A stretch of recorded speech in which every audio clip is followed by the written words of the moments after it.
All right, something about science. Why we itch. And we should have a question mark there, why we itch. So let's look at these two questions we'll talk about. So, why do we itch?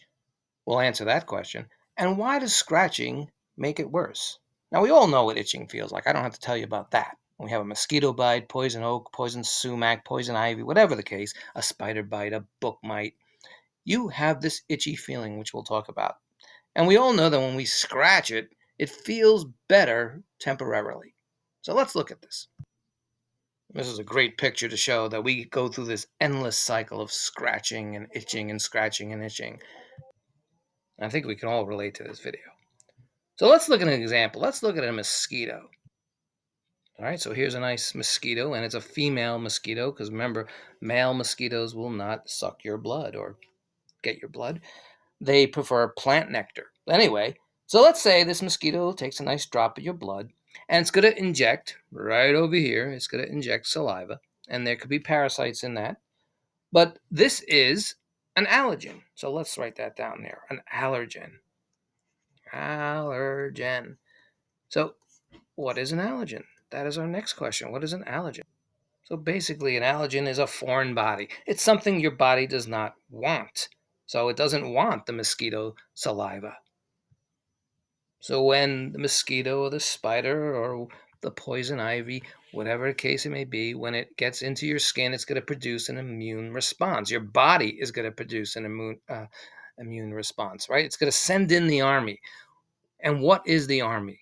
The army is our white blood cell, right? So here's the army or artillery.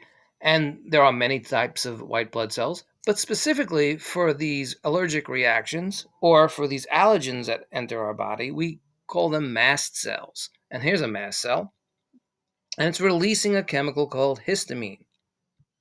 So I'll write that down. So this is the mast cell.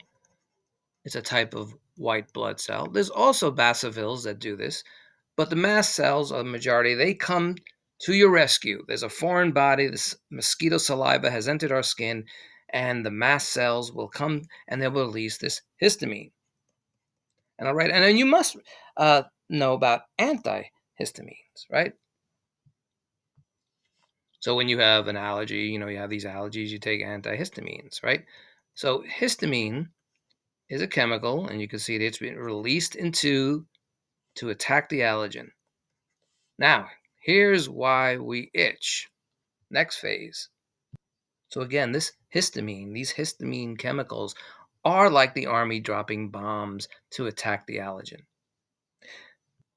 Right? And here's a picture. So here it is. Let's say right here, the mosquito was way over here. And here's the mast cells over here. The mast cells releasing the histamine. And that nerve response, that response is going to go in through the spinal cord, up into the brain, and it's going to signal itch. And what do? We itch. It's just a natural reaction. But here's the thing. When we itch, we are relieving this itch temporarily because it's sending a signal of pain. Now, let me review that again. There's this cycle of a pain signal, and we're oversimplifying here, and an itch signal. And very basically, when you scratch your skin, so you're making this scratch, so that sends a pain signal to the brain. And the brain is going to release serotonin, and that serotonin is going to create an itch signal again. So it's an endless cycle. So the best thing to do when you have an itch, and it's really impossible to do, is don't itch, don't scratch. If you don't scratch, let the histamine work. Then you won't itch. But the thing is, it's hard to do that. So again, we scratch our skin. Let's get a picture of that. So here I typed it out. So scratching an itch causes the brain to release serotonin, and that's that mood regulating and pain controlling neurotransmitter. And so the serotonin, again, the reason why it's releasing this is because when you scratch, you're causing slight pain. You might not think of it as pain. You might think of it as delaying that itch. So the brain is feeling the itch as a pain signal, and it releases this serotonin.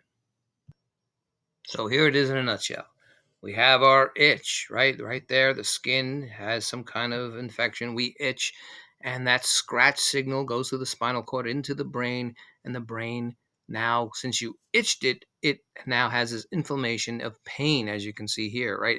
It releases serotonin, and then what does the serotonin do? It makes the itch more intensified, so you itch again, and it's like this endless cycle.